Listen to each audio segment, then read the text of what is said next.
Olá, eu sou Ricardo Carvalho, eu sou maestro, professor de música, multi-instrumentista e hoje eu vou ser o seu oráculo de música. Por que a gente parece cantar melhor no chuveiro? Em primeiro lugar, porque não tem ninguém olhando. A gente se sente mais confortável cantando sozinho, mais seguro, ninguém tá julgando a gente, então é mais fácil a gente soltar a voz. Mas tem uma coisa técnica aí também. A acústica do banheiro, principalmente dentro do box, pode ajudar na experiência. O banheiro geralmente é um espaço pequeno, que tem superfícies duras que refletem bastante o som, fazem um som bastante reverberado e amplificam algumas frequências, deixando o som da sua voz um pouco mais encorpado. Então fica gostoso de se ouvir. Agora, se você mesmo no banheiro não achar que está cantando bem, procura um professor de música. Qual é a diferença entre piano, órgão e teclado? São instrumentos bem diferentes, na verdade. Mesmo que todos eles tenham teclas, né? Você toca nas teclas. O piano é um instrumento acústico. Cada tecla está ligada num martelo, e esse martelo bate numa corda que fica dentro do piano, e é a vibração dessa corda que faz a gente conseguir ouvir o som do piano. O teclado é um instrumento eletrônico. Ele usa circuitos digitais para poder gerar o seu som. Existem diversos tipos diferentes de teclados. Tem sintetizadores, arranjadores, controladores MIDI, pianos digitais. São bem diferentes em uso e em som, mas todos eles são instrumentos eletrônicos. Já o órgão existe dos dois tipos, o acústico e o eletrônico. O acústico é aquele que a gente costuma ver nas igrejas com tubos enormes. O seu som é gerado quando o ar passa por dentro dos seus tubos. Ele ainda possui diversos registros ou diversos botões que você pode acionar para alterar o timbre do órgão. É como se o órgão simulasse o som de outros instrumentos. Dá para dizer que o órgão de tubo é mais ou menos um sintetizador antigo. Já os órgãos elétricos, como o Hammond, por exemplo, eles foram criados usando tecnologia eletrônica. Primeiro para tentar simular o som de um órgão de tubo, mas não deu muito certo, não ficou muito igual. O que é ótimo, porque acabou gerando um som super particular que é uma delícia de ouvir. Precisa saber violão antes de aprender guitarra? Não, com certeza não. São instrumentos diferentes. É como comparar um piano e um teclado. Você não precisa saber um para poder aprender o outro. Existem técnicas e repertórios específicos para cada um deles. Porém, como eles geralmente têm o mesmo número de cordas, com a mesma afinação, então as notas no braço, tanto da guitarra quanto do violão, assim como os seus acordes, ficam no mesmo lugar. Então se você sabe tocar violão, pode te ajudar a aprender guitarra e vice-versa, mas você não precisa de um para saber o outro. O que significam os nomes soprano, barítono, contralto, etc? Esses nomes indicam a região onde uma voz trabalha.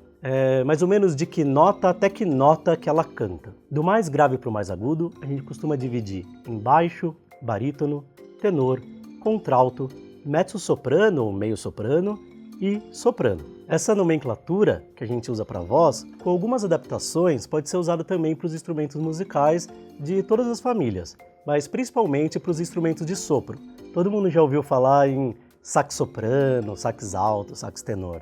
É isso. Como pode o karaokê ter todas as músicas sem a voz? Onde eles conseguem? A maioria usa sons digitais, tipo MIDI, para imitar a música. Ou alguém escreve o MIDI do zero no computador, ou usa um programa que consegue converter o áudio em MIDI. E aí cada instrumento vai parar numa trilha, num arquivo diferente. Basta se apagar o da voz e pronto. Mas hoje em dia a inteligência artificial faz isso de uma forma muito fácil. Ela consegue tirar a voz do arquivo original da gravação do artista. O que significam as bolinhas na partitura? As bolinhas representam as notas musicais na partitura. Dependendo de onde ela é escrita, ela representa uma nota diferente. Quanto mais para cima essa bolinha está escrito, mais agudo é o som. Quanto mais para baixo a bolinha está escrito, mais grave. Também existem desenhos diferentes de bolinhas, que são as figuras musicais, e elas representam a duração de cada uma dessas notas. Como os músicos que improvisam sabem quais notas tocar? De forma geral, o improviso é uma curadoria de conhecimento adquirido. O músico já estudou muito aquela linguagem, ele conhece muito sobre harmonia, ele já tocou diversas frases musicais, sabe combinar as melodias que ele toca com a harmonia da música e na hora ele acaba buscando na memória uns caminhos musicais que ele já conhece. O improviso bem feito é aquele que o músico consegue aplicar os seus conhecimentos de uma forma criativa, diferente do comum. Sempre ouço falar em caixa de som ativa ou passiva. O que isso significa? A caixa de som ativa, ela possui um amplificador próprio e a passiva não. Se você ligar o seu instrumento musical ou um microfone na caixa ativa, ela vai amplificar o sinal recebido e você vai conseguir ouvir o som que sai dela. Se você ligar na caixa passiva, nada vai acontecer. Por ter o seu próprio amplificador, a caixa ativa costuma ser mais pesada e precisa de uma fonte de energia, né, para ela poder funcionar. A caixa passiva é mais leve, mas ela precisa ser ligada numa fonte externa. Para poder ter som, ela precisa ser ligada num amplificador externo, ou mesmo em linha a partir de uma caixa ativa. Se todo mundo na orquestra tem partitura, para que serve o maestro? Por ser maestro, eu já ouvi essa pergunta muitas vezes. O maestro tem várias funções, sendo que a principal é unificar a interpretação de todos os músicos do grupo. Se você pedir para cada músico interpretar da sua própria forma um trecho de uma música que pede para a música acelerar ou para ela crescer em volume, cada um vai fazer de um jeito diferente, cada um sente a música de um jeito diferente. O regente equilibra isso. O maestro ele estuda a peça como um todo, ele aprende a estrutura da música, ele tenta traduzir as intenções do compositor. E assim ele sabe dizer, por exemplo, que instrumento que deve aparecer mais num determinado trecho da música. É durante os ensaios que o maestro faz a maior parte do trabalho dele. Mas ali, na hora da apresentação, ele marca o tempo para garantir que todo mundo vai tocar junto. Ele dá entrada para os instrumentos começarem a tocar, ele faz cortes para eles pararem e ele faz gestos para lembrar coisas que foram ensaiadas da interpretação da música. Por que a caixa do violão tem um buraco para o som sair, mas o piano sai som mesmo sendo fechado? Tanto o violão quanto o piano possuem esse espaço oco dentro que serve como caixa ressonante, que amplifica o som do instrumento e permite que você ouça com clareza. Claro que a caixa do piano, por ser um instrumento muito maior, ele faz mais som, então é mais fácil de ouvir mesmo quando ele está fechado. Mas o violão também faz som se você fechar a tampa dele. Existe um abafador que a gente coloca na boca do violão para evitar microfonia quando o violão está plugado e amplificado, que você pode colocar aqui e tampar o violão. E mesmo assim ele sai som.